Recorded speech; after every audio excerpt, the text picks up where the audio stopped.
This is Knowledge Nation, your one-stop knowledge shop.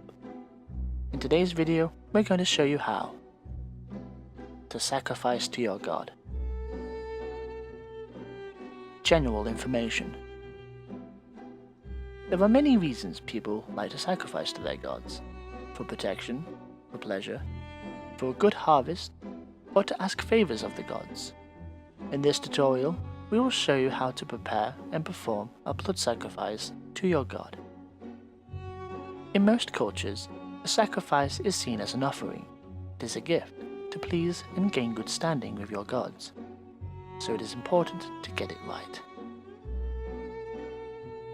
There have been many recorded instances of poor or incorrect sacrifices throughout history. The burning down of the golden temples in Manukare, the flooding of the town of Innsmouth, the blood vortex outside of a Greggs in London. Follow these steps and you can't go wrong. Part 1. Research. Researching the right sacrifice for your gods is where the most successful sacrifices begin.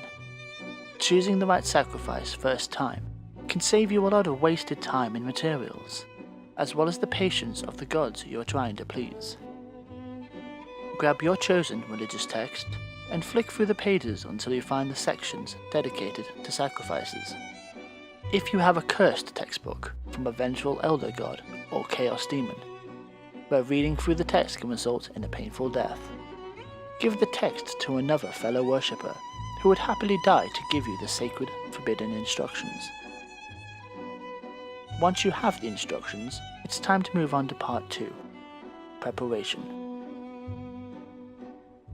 Part 2, Preparing the sacrifice. Getting the right materials for your sacrifice is vital. It can be the difference between success and horrifying failure. You wouldn't want your sacrifice to wiggle free halfway through, would you? Make sure before every attempted sacrifice, blood or soul, that you buy only the best materials. If you are looking for good quality rope, why not consider purchasing Knots & Nooses brand ropes and rope accessories, the sponsors of this video. Knots & Nooses, we're good for what we do. If you use the discount code SHALGUFFO, you will receive a 10% discount on any rope or rope accessories. This is for a limited time. Offer expires March 1st. Other popular materials used for a sacrifice include traps, various weapons such as swords, spoons, knives and daggers of all shapes and sizes, and of course the most important materials needed, a stage. We here at Knowledge Nation recommend that if you have the space, always conduct your sacrifices in a spare or additional room in your home or workplace. This will save time when having to move the furniture that occupies the room on non-sacrifice days. Additionally, the stage used for a sacrifice does not need to be a literal stage. It can be simply a 4 to 8 cornered shape within a flat space. This can be either a floor, roof, stage, or something as simple as several connected tables. Decorate your stage with as much or as little as you like. However, do not forget to use the correct aesthetic choices for your sacrifice. Base it on the looks and demands of your gods, using the right iconography, aromas, and props. Our recommendation is that it shouldn't take longer than 2 days to properly prepare for a sacrifice. Detail may be important, but at the end of the day, it is the sacrifice that is the most important part of the sacrifice, and not the look of the stage. The final part to preparing your sacrifice is finding the right victim, sacrifice, for your ritual. Although self-sacrifices have been recorded throughout history, most sacrifices involve 2 or more people. For this tutorial, we will be preparing a sacrifice involving 2 people, the performer and the sacrifice. You need to make sure that you have a worthy participant for your sacrifice, so put up an ad within your local area, advertising a small vacancy within your home or business. Emphasize that the event will be for a good cause, and watch as the applications flood in. Make sure that you use a colourful, appealing flyer and place them in popular locations around your sacrificing zone. For the best results, place them in locations such as movie theatres, local supermarkets, halfway houses, and abortion clinics. When your applicants arrive at your home or workplace, you need to ensure that they are the right sacrifice for you. They need to be worthy in order to please your god or gods. Why not create a questionnaire for your applicants and narrow it down to the top 3? Use general knowledge questions and their overall physical fitness to make that final decision. But if you cannot decide between them, why not sacrifice all 3? The more sacrifices, the happier your god. If your sacrifice is going to be performed in front of an audience, whether that be your cult, religious sect, or terrified bystanders, why not put out some snacks? Include sweet and savoury, as well as other delicious treats for the event. This will not ensure a high number of attendees, but the gesture itself is appreciated. Part 3. Performing the sacrifice. It is finally time to perform your sacrifice.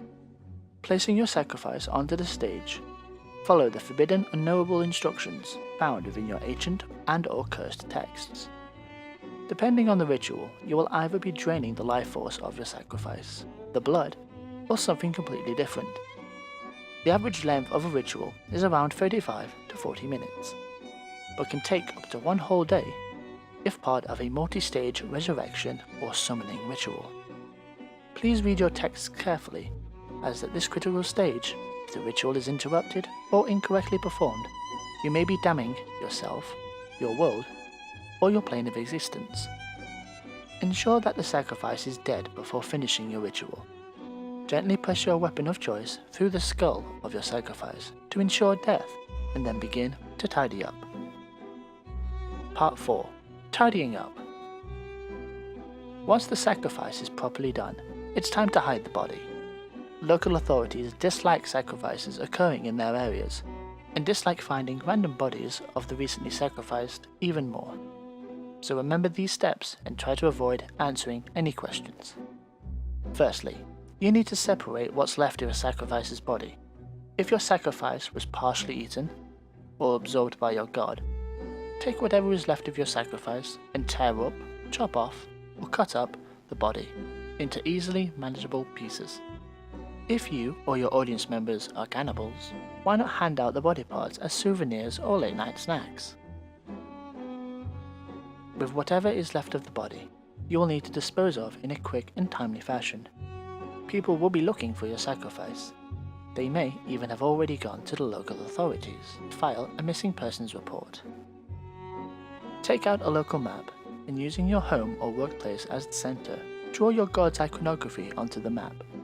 Symbols such as pentagrams and the chestnut are great to use for the map if your god or gods do not have such iconography.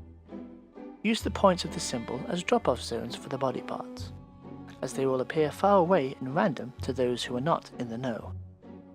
Go in the dead of night and ensure that you aren't followed. Once this is done, it's time for your alibi. Your alibi is up to you, however, be sure to give as little detail as possible to whomever is asking. The fewer details, the less can be disproven. And there you have it. Congratulations, you have just successfully performed a sacrifice to your god. They will be pleased. Please check out our other video tutorials on knowledgenation.com. Thank you for watching.